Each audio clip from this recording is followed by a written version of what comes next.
Do you want to talk a little bit about your daytime job, or shall we keep it only to astrology, which is already a big field? Yeah, we can weave that into it. I do think it's important, right? Because where I live, just for context, like I live in a very small rural community. And one thing that was really pivotal for me was when I did move up into leadership role. The very first one, like I didn't want it, to be honest. Like I didn't apply for it, did not want it, and I was basically told that I was it. And it led to a lot of dissent because it was a predominantly male position. Like there had never been a female in that position. And I had to really learn quickly to one, that breath work and realizing that there's certain things that happen that's part of my path and part of their path as well. And for women to understand that even though a woman has never been in that leadership role before, doesn't mean that it's not meant for them. Um, Mm, and there's going to be things that happen in your career or in your life that you're not wanting, but the God, universe, creator, whoever is going to push you in that direction because it's part of evolution, right? It's part of your soul growth. mhm, And mhm. if I didn't take that step, right, and I wasn't in that position, then maybe it wasn't going to allow for another woman to take that position, if that makes sense, Yeah. right? Or It the empowers lesson people. you needed to learn would have presented itself in a different way. Yeah, exactly. Exactly. Like I don't think you can escape it. It's like if you don't do it, like you're going to see it come back around, right? Like there's a lot of times like when I was younger before I had a greater perspective where things would happen in my life and I'm like, why does the same thing keep happening again? And it's because I never learned the lesson, right? And then when you Yeah. learn the lesson, you go into this higher octave and and then you don't see that lesson coming around again because you learned what you were meant to learn. And then it's just the Yeah. next step. What is that next thing you're here to learn? Yeah. Oh, My name is Patricia, and today I'm joined by Tiff from Sage Reality. And Tiff works a lot with women and astrology. And as you already heard, she has a daytime job and, that pushed her into a leadership role she didn't want. But today we mainly want to talk about astrology. And if I may, Tiff, you already mentioned a little word in there. You need to go into a higher octave. Is that an astrology thing? yeah. So how I see it is like, okay, so everybody, if you ask people, like, what is your zodiac sign? A lot of them are going to be like, oh, it's Cancer, it's Scorpio, it's this or that. But we're all a beautiful blend of many signs. It's just people don't always look at their chart at the totality of it. But when I say higher octave, is like we're in a world of duality, light and shadow, and there's many facets of us as human beings. So for me as a Cancer, like I know my shadow side, like I have a tendency, I want to stay in my comfort zone. I don't like confrontation. I want to pull back in my shell. So, right, that's the shadow part of the Cancerian sign. And when I say like stepping into a higher octave, it's doing those things that aren't always the most comfortable, but it's helping you and it's helping other people, right? Because you're going into that higher octave of your sign. Like we're not meant to stay hidden, right? And not help other people. But it can be very scary and uncomfortable to take that next step, right? That Mhm. evolution.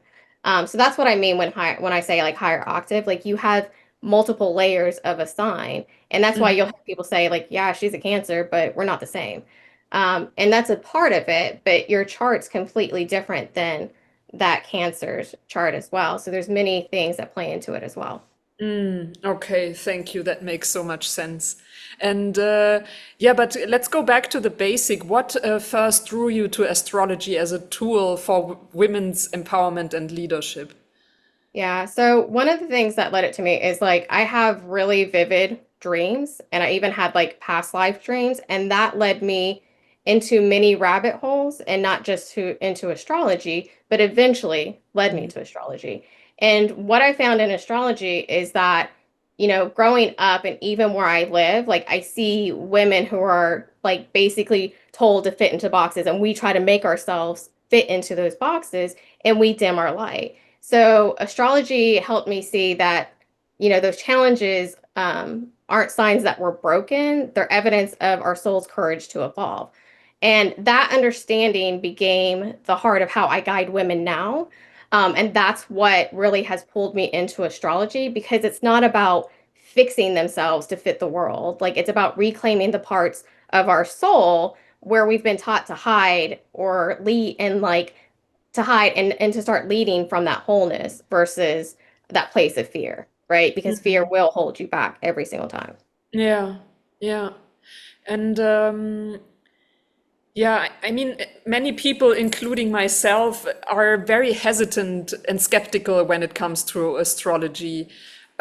Although I really already had a very powerful birth chart reading, right? And how do you explain its value to someone who doesn't fully believe in it yet? Yeah, I get that. And for somebody that like I come from a numbers background, that's a lot of what I did, right? Like I went the safe route for an accounting degree. The black and white doesn't lie, so I definitely understand that mentality. But one thing that I've learned over my journey is like everything that we come across, we've been taught, right? Like one plus one is two. Like it isn't something that you created, it's just something like people in general created and everybody like accept it as like the norm. Mm, And for me, I see astrology as a symbolic language, almost like art or music, and it helps make sense of the unseen patterns that are shaping our lives. And you don't have to believe in astrology for it to spark insight. Like it works like a mirror, right? It reflects parts of you that you may not notice or that yeah. were unspoken, so you can connect the dots between your inner world and your outer experiences. So to me, it's not like this big predictive measure and your life's just going to be XYZ. It shows you where you have a tendency to like the comfort zone you have a tendency to fall back to and where you're meant to grow, right? And people use Meyer-Briggs or other personality tests to kind of give insight as well. And astrology is Mm, kind of the same thing, right?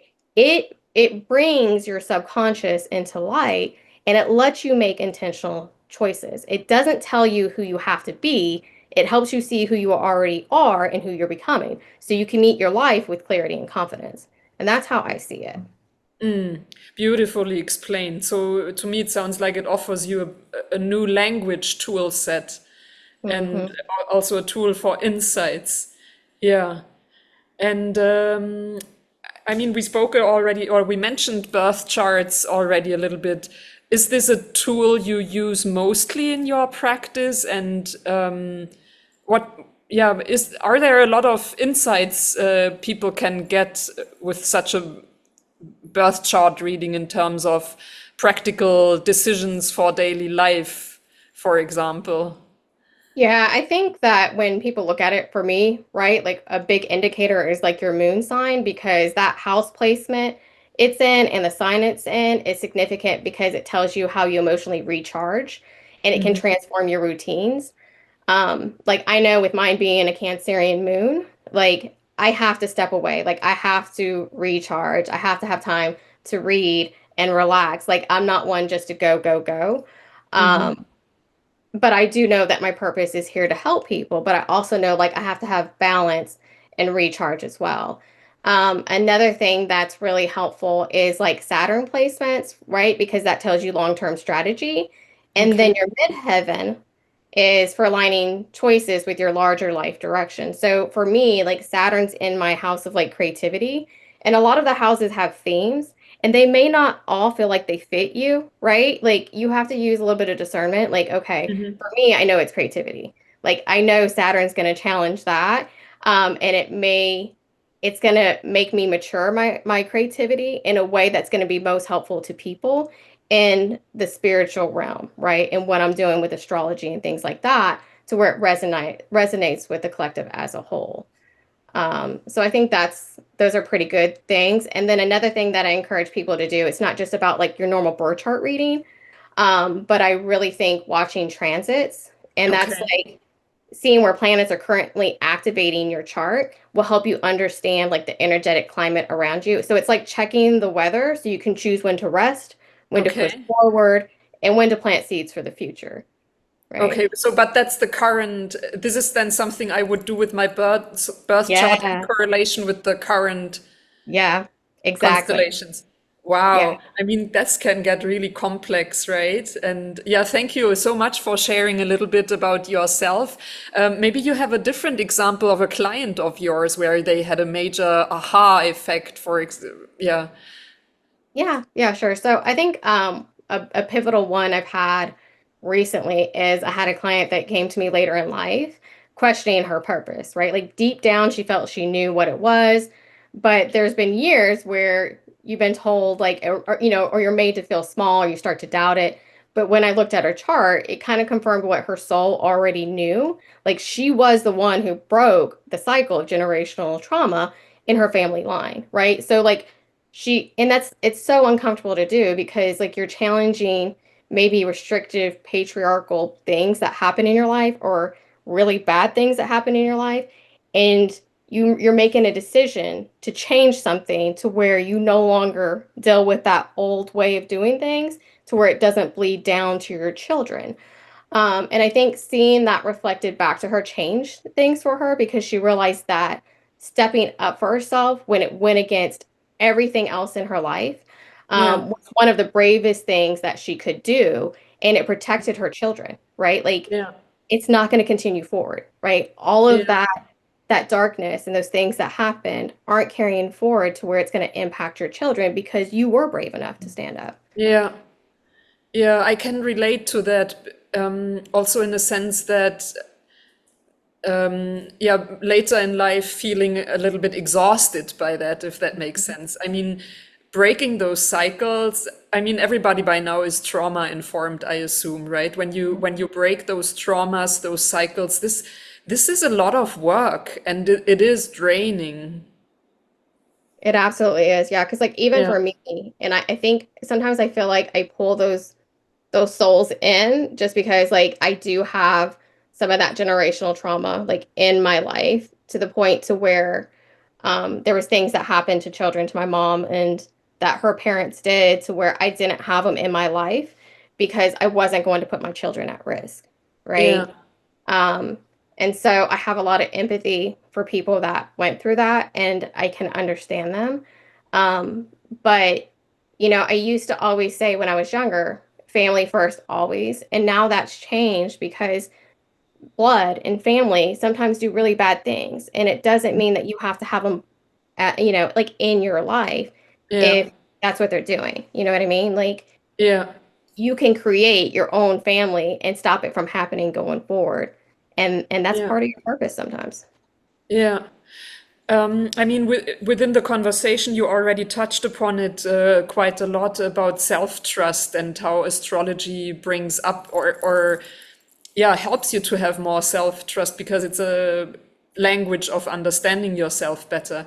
Is there maybe a different notion or angle you would like to bring into when it comes to astrology and self-trust? Yeah, so I think for me, right, like astrology helps validate the inner voice that we've been taught to doubt because we're, like I said before, we're raised on programming, right? Like, and we're told as women, or kind of like how I felt my personal experience was, right? Like, I'm meant to be seen, but not heard. Like, I'm supposed to stay Mm. agreeable, I'm supposed to stay quiet, I'm supposed to stay small. And I've even been taught that leadership that was something that was reserved for men and that our support is really to support rather than lead. So that Hmm. conditioning can run deep, so Yeah, deep that even women feel a spark. If they feel a spark of power, like we start to second guess it because that programming is so deep into our subconscious mind. But when they look at their chart and it reflects back those natural instincts, those strengths, or even some of those struggles, it creates this unshakable sense of I'm not broken. This is part of yeah, my design. And that's where that yeah, self trust begins. So, like, we stop editing ourselves to be acceptable and we start seeing that our unique wiring is not a flaw to fix, but yeah, it's greatest asset. yeah. Beautifully explained. Thanks so much for that, Tiff. And you already touched on also on a few placements. If I remember well, there was Saturn, for example, and the moon Hmm. sign and the midhaven.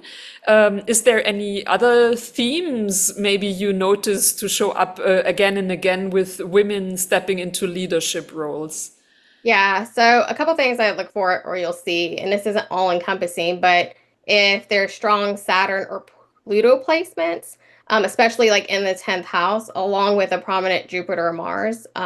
You'll see people or women in leadership that have those placements. You'll also see women with stelliums in like the first, which is like that Aries, bold energy, the fifth, which is Leo energy, or the 11th houses. And they're tied to self-expression, creative courage, and collective impact. So, for example, in my own chart, I have Saturn in Libra, I have Pluto in Libra, and those are my fifth house. So that brings discipline and transformational power to my creativity. And then I have Mars in Cancer in my first house, which fuels my courage to lead authentically. And then that Jupiter in my sixth house, Sagittarius, expands my vision for meaningful work and service. So those are just like a few placements that will tell me that there's some type of leadership role that women have. And it will tell me like different ways or how they lead. So where mine's more like heart centered, Okay. like that's my lesson. Okay. A woman who has like 11th house stellium may be leading through networks, collaboration, collective innovation. And their power comes from uniting people around a shared vision, and it creates ripple effects within communities or industries. So leaders they're just leading in different ways. Okay. Okay. Wow. I mean, that's so powerful, all the information you can get out of such a chart. And yeah, um, is there maybe something for those of us who are still skeptical but find kernels of truth in a chart reading? How do you recommend engaging with astrology without abandoning critical thinking? Yeah, I find that the question interesting because like I think astrology like it takes so much critical thinking because it's multiple layered. But I Okay. approach it as like a reflective tool and not necessarily like a belief system. So Okay. for me, astrology at its core is critical thinking because you're observing patterns, you're interpreting symbolism, and drawing Okay. connections between cycles and lived experience. So it's not about blind belief, it's about curiosity and discernment, right? And that Yeah. comes back to that original thing about self-trust. Yeah. And I'll always tell people, like, you are the sovereign being. So, like, if something doesn't resonate, leave it, right? Because you may be at a different point in your life. Yeah. But like you don't have to accept everything. Like if something doesn't fit, just set it aside. But the value is in how it gets you thinking about your choices and your potential from new angles. It doesn't replace Okay. critical thinking. For Okay. me, it strengthens it by adding a deeper layer of self-inquiry, right? Yeah. Even Yeah. for me, now before I make a choice, I'm like, okay, is that going to help me like get a little bit uncomfortable and move up? Or am I going back into those old patterns and those old comfort zones? And nothing's going to change because I'm not taking that next step, right? That next Yeah. step up. I believe that from the way you present it, it's also a lot of in the dialogue with you, then, right? I mean, you don't give them a report and then there you go. It sounds like there is a dialogue needed. And do a lot of clients come back to you again and again, or is it mostly one off? Yeah, I think you see a mix of both, right? Like there are a lot of repeating customers. There's people where you have a lot of people that recommended other people. And then there's some where they just need one piece of information. Maybe they already have an understanding of their chart, but I bring something new, right? Like their Saturn's karmic contract and looking at the dispositors of their Saturn. So some of those come through just because it's a different layer and different information than what they've received before. So really it's a mix. And I think that there will always be repeating clients because there's going to be people that are interested in everything you have to say. And then there's going to be some where they come just because you're going to give them just that little bit of information that they need. And for me, it's not something that I stress or worry about because I feel Yeah. like the people who are meant to come to me are going to find me. Yeah. And I'm here to help them on their journey. And I want to see them rise because I always have believed that as I help people rise, like I'm going to rise as well, right? That's Yeah. what I'm here to do. Yeah. 100%. And do you think there are any overlaps between maybe modern approaches with psychology, nervous system work, or all these somatic tools we have now out there with astrology? Yeah, I think there is overlap. To me, they meet in self-awareness. So astrology kind of reveals like core patterns, like how you process emotion, what triggers fear, how you seek safety, where your growth edges are. So it gives language to the unconscious drives shaping your behavior. And for me, like the psychology and nervous system work gives you the tools to actually work with those patterns in real time, Okay. rather than just actually intellectually understanding them. And that's why I said, like, I do astrology, but I also meditate and I do breath work because, that's important for that nervous system regulation as well. So for me, astrology shines a light on the why, and the nervous system work helps you stay grounded enough to choose how you respond. Yeah, beautifully explained. Thank you for that. And yeah, if you could offer one practice for women to begin aligning with their purpose, whether or not they know astrology, what would it be? I think the biggest thing would be to start asking, like, what lights me up and what drains me, and then follow what lights you up relentlessly, right? Because that simple daily check-in builds self-trust, which naturally magnetizes purpose. Like, for me, Hmm. like, if your soul is like in misery and you detest what you're doing, it's a pretty good indicator that you're not doing what you're meant to do. Like, I truly believe that we're meant, right, for certain lessons, but we're meant to live a joyful life. Um, Hmm. and a lot of times as women, we're taught to override our inner signals to meet expectations. But your purpose lives in the moments where your energy naturally expands. So when you track what gives you energy versus what depletes you, patterns begin to emerge. And those soul patterns are breadcrumbs, and they point you towards the environments, people, and projects where your authentic self can thrive. So you don't need to know a single placement in your chart to begin. Just the act of honoring, right, those little soul nudges will help Hmm. you feel alive, and it's going to shift you out of survival mode and into creation Yeah, mode.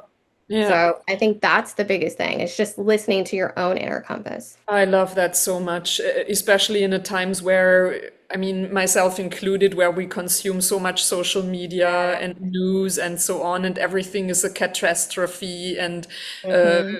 horrible and so on. So I really love that awareness, mindful approach you're having of just, hey, just listen to yourself and what lights you up.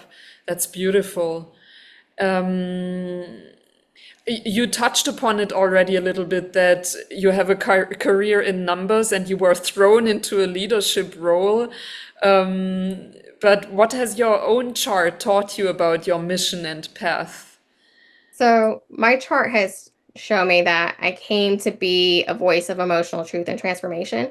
I think sometimes, like in corporate environments, and maybe it's not like this everywhere because it's just from my experience, they lose that people factor sometimes, if that makes sense. And it's bringing that emotions and humanity and seeing people as people versus number back into Hmm. that corporate environment. And that's part of what I'm here to do. I'm here to lead from the heart. So, and it kind of confirmed for me, right, where some people see sensitivity as weakness. It's not weakness, right? Like that's my power. And Yeah. that my voice is meant to reach the people who are still afraid to speak. And one thing I know is that my team and for people that I've led, because of that sensitivity and the empathy and understanding them as human beings, it has led to loyalty. Like there's people that keep in contact even when you're no longer with that employer because they saw you, right, as a human being and what you did for them and it was impactful. And so for me, it showed me that leadership for me is not about hierarchy, it's about healing. Hmm. Hmm. Beautiful. And is there anything specific that you hope that women take away when working with you in astrology? Yeah, I think for me, I think the biggest thing is I just want them to know like they're not here to fit in, right? They're here to remember who they are. And my hope is not only do they walk away like understanding their chart, but they feel seen, powerful, and capable of creating their own destiny. And I want them to know, and I think this is the biggest thing that I always tell people, even my own children, is that the only person who needs to believe in you is you. So Mm. when you trust your own voice over the noise of expectations, like something incredible happens because the world begins to mirror back that belief Mhm. to you. So I think the biggest thing is stop shrinking to be accepted and start expanding to be fulfilled because that shift is really where the true magic begins. Yeah, that sounds so beautiful. I had so many things coming up because the way you teach it also to your children, it's sometimes it can be scary and hard to take over so much responsibility, but you come from a place of abundance in the end, right? If Yes. you flip the script, so to say. Yeah, because I know, Yeah. and I know that's hard, especially if people are going through challenging things, right? Or they've had difficult childhoods. But for me, it's always seeing the light at the end of the tunnel, like looking back at what's happened and like how I've grown from it. Because there's been moments, right? Like I was a teen mom. I had my son when I was 19. I wasn't with the right person. Now looking back, I know that it taught me to stop being a doormat. Like I found my voice, and I became more of the leader I was meant to be because of that one relationship. And I just want people to know like you're not here to be a statistic. It doesn't matter what the statistics say. Like you choose every single day by the choices you make daily what you're going to do, right? It doesn't matter what the statistics said. Like I was told based off of being a young mom, I wasn't going to have a degree, right? Like it was very unlikely. That's not true. I have a master's degree, Yeah. right? So don't listen to the outside noise, right? Don't Yeah. listen to the expectations of others. Like you're only limited by your own beliefs. And not even by your birth chart. That's what you No, take out of no. it. Yeah, Yeah. yeah, absolutely, right? Like Yeah. I think for me, like a birth chart, it's just a beautiful language, right? And just Yeah. seeing like those things that were confirmation for me, what I was already feeling is just empowering, right? Yeah. So I'm not here, like even on social media, like I'm sharing information, but if people don't, it doesn't resonate and they don't agree with it, that's fine, right? Like we're a big world of a lot of different religions, things, beliefs, and that's okay. I can still like you as a human being even if we're on the varying scales of beliefs or enjoying different things. And for me, when I stepped into astrology, it's not been easy because I do live in a small religious community. And my family really does feel like, like my soul's in peril. And that can be challenging. So I think by me speaking up and being a voice, it allows others to have a voice, even if it doesn't align with what their family expects. It's so interesting what you mentioned with living in a small religious community, because also something you mentioned earlier. I mean, I was raised Catholic in South Germany. And I mean, we all read horoscopes now, right? And it has so little to do with astrology, I believe. And what you mentioned earlier, you don't have to believe in astrology in order to, I'm paraphrasing now, in order to work with it or Yes. get some insights out of it. I find that also so true with religion. Mm-hmm. Absolutely. Yep. Yeah. And that's where people fail to realize, like if you just go, for me, what was really impactful, because I did go through the church, like went through the Baptist, I was baptized in a creek in Kentucky. But when I started having things that were said, it just didn't resonate, right? Like some of like the hateful things that were said sometimes in churches, or where it felt like because I was a woman, I was less than. Mhm. It really started having me question everything. And then when you walk into a bookstore and you see how big the world is, right, and how many different religions there are, it just really makes you have perspective, like who's really right. And I think there's truth in everything, right? Like there's good in all religions. It's just sometimes we limit ourselves based off of what we grew up in, and we don't want to listen to anything outside of that. Yeah, and sometimes it's so hard and subconscious and ingrained in us. You know, Yeah. I mean, sometimes I catch myself in thinking where I'm like, this is not me. I totally don't believe that, and but there I am again. Like, okay, the family did this all the time like this, and here I am perpetuating that cycle again, if whether I want it or not. Yeah, Yeah. Yeah, it's yeah. funny because like even I remember like because your kids will call you out, right? Really quickly. And I remember like early on in my journey, like my son was telling me, he's like, um, he said something about like a Christian or like not being like judgmental. I was like, I'm not judgmental. And then when I started going on my journey, I was like, I am judgmental. Like there's parts like you can't completely eradicate. Like you drive down the road and you see shutters that are pink and you're like, oh, that doesn't really go with that bright blue. Right? You're judging. And it's like being self-aware of it. And it's like, okay, that is that is definitely there, but we're mindful of it. Um, so yeah, kids are interesting, and it's interesting having that perspective because our ego's like, we are not judgmental. We love all people, and it's like, okay, we are a little bit judgmental. That was a brilliant example. Yeah. Well, you raised them well that they call you out. Oh yeah, yeah, they're not afraid to. I definitely have boys, and it's funny because like I have really like positive, empowering sayings like throughout my house on like signs and everything like that because I believe that all feeds into your subconscious, and that was way before I ever started my journey into astrology. Okay. One of the things that I really try and leave with my kids is like they don't have to believe the way that I do. I just want them to take their own path and question it and follow that wherever it may take them. Hmm.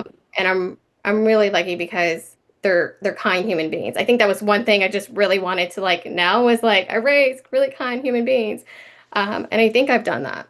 Yeah, sounds like it. And also critical thinkers, which is like Yes. in this time of AI and social media and in general media being whatever it is right now, it's just so important, right? Yeah. Yeah.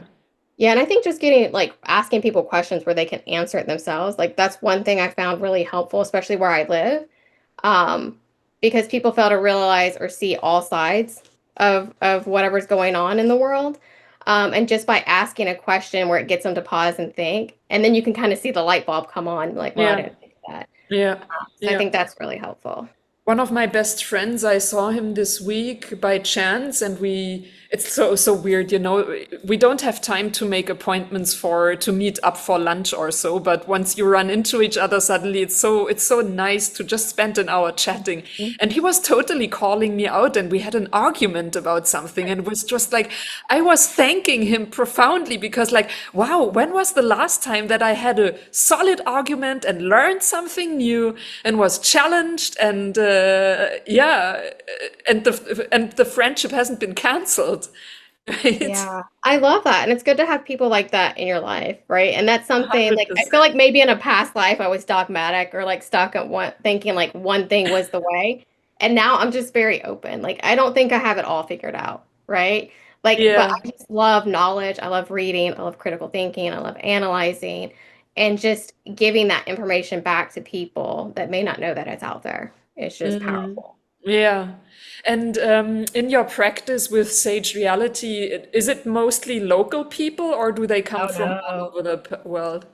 Yeah, I joke with my husband. I'm like, I'm a world-renowned astrologer You because like are.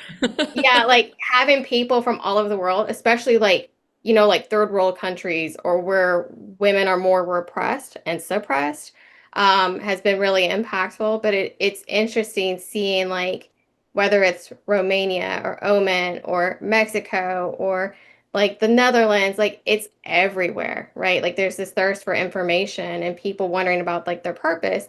And it's for me, it's so easy because I know like your purpose is you. It's just coming in different ways, right? Hmm. Hmm. Beautifully explained. And um, I mean, I scrolled through your Instagram channel earlier, and it's just like mind-blowing how much knowledge you have. Do you keep on learning in Oh this? Or yeah.